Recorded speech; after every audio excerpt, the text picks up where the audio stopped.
aš vienoj mokykloje vaikam ir esu atsakęs į šitą klausimą, kada jie manęs paklausė, Pauliau, o kaip mums atpažinti, kas yra geras maistas, kas yra blogas maistas?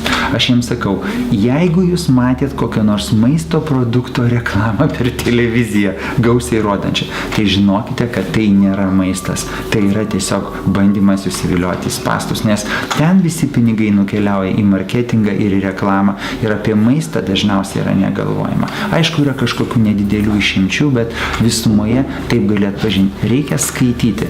Tarkim, yra daug raidelių E ir šalia tų raidelių E yra visokių skaičiukų. Pavyzdžiui, E621 mononatrio glutamatas, tai yra skonio stipriklis, tai yra cheminė medžiaga, kuri sukelia priklausomybę tam tikram maistui, kuris skatina pastoviai apetitą, tai yra visai, ką mes norim ir norim valgyti.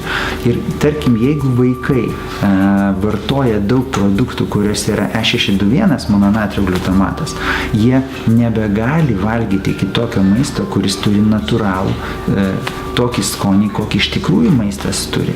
O toliau yra visokie konservantai, skonių stiprikliai, kitų rūšių, įvairios sintetiniai dažai.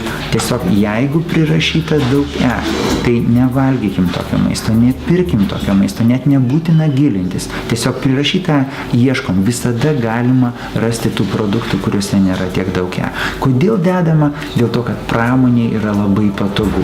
Maisto produktai galioja ilgiau, jie sukelia priklausomybę ir dar, mėlyje, žinokim, kad visos didžiosios maisto korporacijos turi savo chemijos padalinius, kurie deda į maistą tam tikrus cheminius ingredientus, kurie sukelia priklausomybę būtent tam maistui, kad jūs tik tai tą maistą ir pirktumėt. Ir taip didžiosios korporacijos kovoja už tą vartotoją ir taip skatina jo vartojimą.